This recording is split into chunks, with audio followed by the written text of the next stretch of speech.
Facebook. Hey everybody, it's Dr. Will Cole. We're live here in our Functional Medicine Health Center in Pittsburgh, Pennsylvania, where we see patients around the world via webcam consultations, via Skype and FaceTime and Google Hangout. About 80% of our patients are done via FaceTime and Google Hangouts and all the sort of virtual world and people in other states and countries, and about 20% of our patients are locally in Pittsburgh, Pennsylvania. I'm going to try to give equal opportunity here because we're streaming live on Facebook and on Instagram. And we're going to talk about intermittent fasting, guys. We're going to talk about how intermittent fasting can impact our hormones, because this is a topic that people ask me a lot about. I've written a lot about. We put all the cool sciencey stuff below in the comment section below on Facebook, so everybody on Instagram, you can hop on over there and learn about all the peer-reviewed literature that's done, and basically a written version and an extrapolated version of all the stuff we're going to talk about today together. So what is functional medicine, and who am I? My doctorate is from Southern California University of Health Sciences in Los Angeles. My postdoctorate education and training is in functional medicine and clinical nutrition. I'm one of mindbodygreen.com's the biggest and best wellness website in the world. I'm one of their course instructors and wellness experts. Again, we see patients around the world at drwillcole.com. I write a lot. I love writing. I'm a super nerd. I think that's about all you have to know about me, guys. Thank you for all the nice words, Amanda, Holly. Thank you so much. And thank you, everybody on Instagram. All right, guys, what is functional medicine, right? I mean, some of you may be joining us for the first time. We've been doing these Facebook Lives and Instagram Lives where we talk about different functional medicine health topics. What the heck is functional medicine? Well, check back on all the previous videos because we go into a lot of detail, and I don't want to be super redundant for all the people that join us every week. So check back if you're interested about functional medicine. There's a lot of information at drwillcole.com in the comment section below, and you'll be able to click around and check it out. And if it doesn't interest you, save yourself the time and don't go there. So what is intermittent fasting? Intermittent fasting is a tool that someone can use in their life where it's not a full fast. It's not going without food for long periods of time. It's just intermittent, small amounts of time fasting to do that.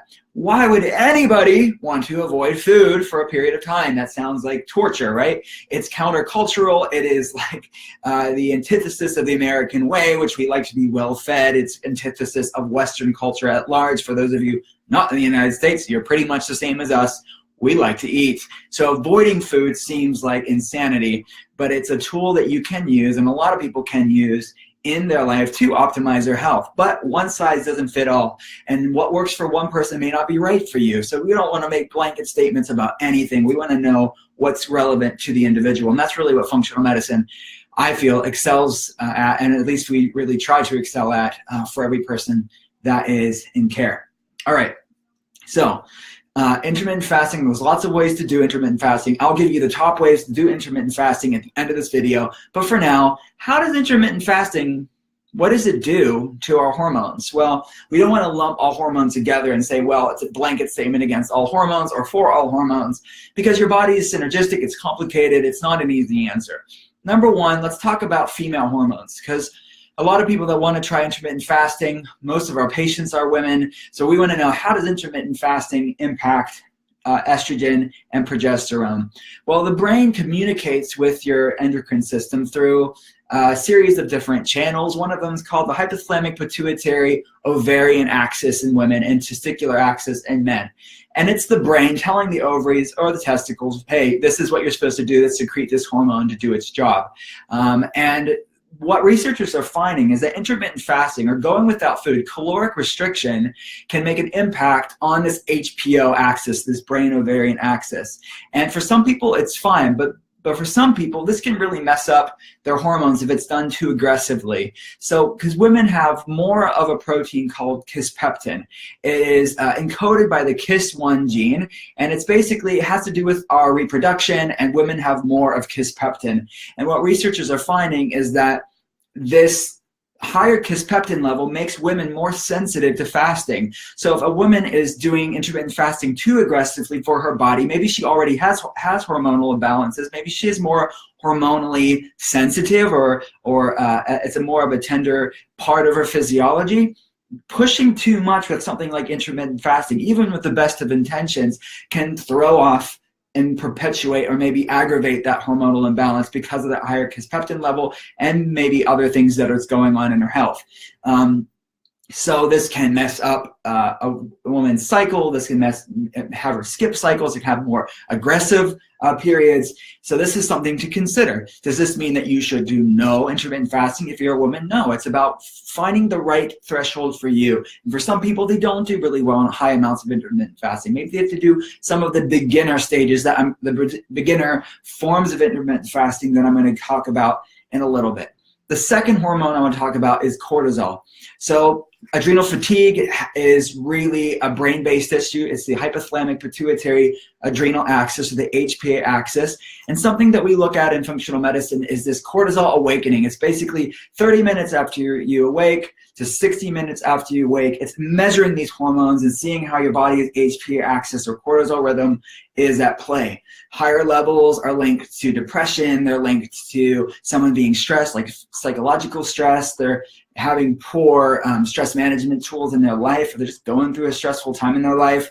And depressed HPA axis cortisol awakening has to do with autoimmune inflammation issues and chronic health problems, because cortisol is a strong anti-inflammatory. So if you have lower cortisol levels, you tend to have higher inflammation levels. So that's one lab that we run for patients around the world to look for this HPA axis issue, or what's commonly termed adrenal fatigue, which is really a brain-based issue. So most people with adrenal fatigue tend to do better with the lighter forms of intermittent fasting, not this long, more advanced forms of intermittent fasting, as their body's getting used to it. And as their body, hey Donovan, what's up, buddy? As people are getting used to these things, then you can lean into it. And it's important to kind of lean into these things when you're dealing with HPA axis issues. Another hormonal problem that we have to talk about is the thyroid. Every cell of your body has the thyroid receptor site. So every cell of your body needs your thyroid hormone to work to some degree or another. So some people with thyroid problems, and there's a lot of different thyroid issues, and we'll talk about all of them in the comment section below, because there's a lot to talk about when it comes to the thyroid. But certain fasting can lower thyroid function. If someone is fat adapted, they're keto adapted, which is a whole different topic, they can do better with intermittent fasting. And even if it's subclinical, lower thyroid levels, it doesn't shown to be a negative impact, because their body's fat adapted, they're using hormones more efficiently. But if someone's in a sugar burning mode and they're jumping into intermittent fasting, it can definitely be too much too soon and make someone feel really lousy. So again, to the point of leaning into it. And for all the detailed pathways, the science nerd aspects of this, click in the comment section below on Facebook for me to dig into the science a little bit more. Facebook Live is not meant for long-winded dissertations on hormonal pathways. I don't know if you know that or not, but it's more about memes and cat pictures and things like that. So why intermittent fasting can be good on your hormones? It's great for your blood sugar and insulin. And that's one that's through and through. It decreases insulin resistance. It's good at bringing inflammation levels down. So again, you should lean into it. Work with your body, not working too much, too aggressively.